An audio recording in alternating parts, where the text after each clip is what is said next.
Hello everyone, আসসালামু আলাইকুম। Learn ICT বিডির পক্ষ থেকে নতুন আরেকটি ভিডিওতে সবাইকে স্বাগতম। আজকের ভিডিওতে আমরা শিখব এমএস এক্সেলে ম্যাথস ফর্মুলার ব্যবহার। তো আমি এখানে দুটি ডেমো সামারি করে রেখেছি, যেখানে এক পাশে রয়েছে নাম, পজিশন এবং অপর পাশে অনেকগুলো নাম রয়েছে এবং তাদের ইনফরমেশনটাও দেওয়া রয়েছে। তো এখান থেকে আমরা এই নামগুলোর মধ্য থেকে যে কোনো একটি নাম যদি আমাদের পাশের সামারিতে টাইপ করি, তাহলে তার পজিশন কত নাম্বারে রয়েছে সেটা কিন্তু অটোমেটিক্যালি ভাবে চলে আসবে। দেখুন, আমি মিজান টাইপ করার সাথে সাথে তার পজিশনটি যে 10 নাম্বারে রয়েছে সেটা কিন্তু চলে এসেছে। এখন যদি এখান থেকে আমি দেখতে যাই, তাহলে একটু নিচের দিকে খেয়াল করুন, আমার এখানে কাউন্টে কিন্তু 10 দেখাচ্ছে। তার মানে মিজানের যে পজিশন 10 সেটা কিন্তু অটোমেটিক্যালি ভাবে চলে এসেছে। তো আমি যদি এখানে নাইমের নামটি টাইপ করে দিই, তাহলে নাইমের পজিশন কিন্তু 1 এ রয়েছে, সেটা চলে এসেছে অটোমেটিক্যালি ভাবে। তো চলুন কথা না বাড়িয়ে চলে যাচ্ছি আমরা ভিডিওর মূল পর্বে। ভিডিওর মূল পর্বে যাওয়ার আগে বরাবরের মতো একটি রিকোয়েস্ট, আমার চ্যানেলটি যারা সাবস্ক্রাইব করেছেন তাদেরকে অসংখ্য অসংখ্য ধন্যবাদ। আর যারা নতুন রয়েছেন দয়া করে চ্যানেলটি সাবস্ক্রাইব করে নেবেন।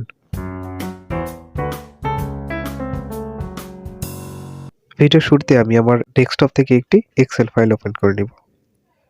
তো এক্সেল ফাইলটি ওপেন হয়ে গেলে এখানে আমি যে ফরম্যাটটি করে রেখেছি, নেম এবং পজিশন, এবং এই পাশে রয়েছে মূল সামারিটি।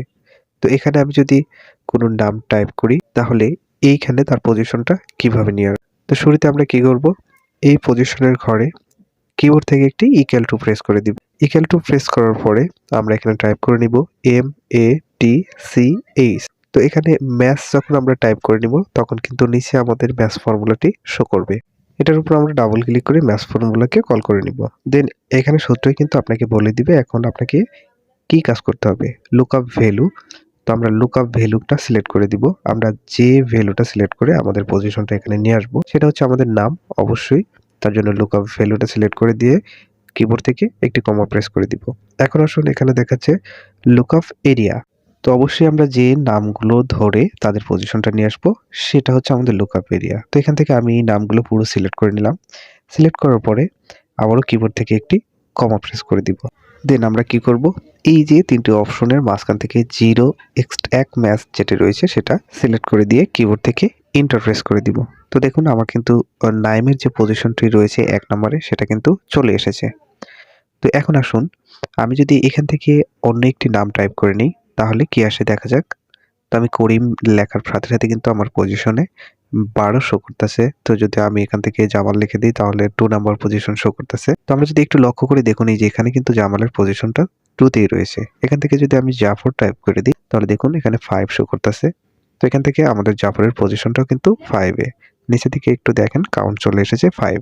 তো এখন যদি আপনি এই নেমের ঘরগুলোতে যে নামটি টাইপ করবেন, অটোমেটিক্যালি ভাবে কিন্তু তার পজিশনটা এই পজিশনের ঘরে শো করবে। তো চাইলে আপনি এভাবে আপনার এমএস এক্সেলে প্রয়োজন অনুযায়ী যে কোনো সামারি থেকে তার পজিশনটা বের করতে পারেন খুব সহজে। আজকে এই পর্যন্তই। ভিডিওটি যদি ভালো লেগে থাকে একটি লাইক দিবেন, চ্যানেলটি সাবস্ক্রাইব করবেন, পাশে থাকা বেল আইকনটি প্রেস করে দিবেন নেক্সট ক্লাসের জন্য।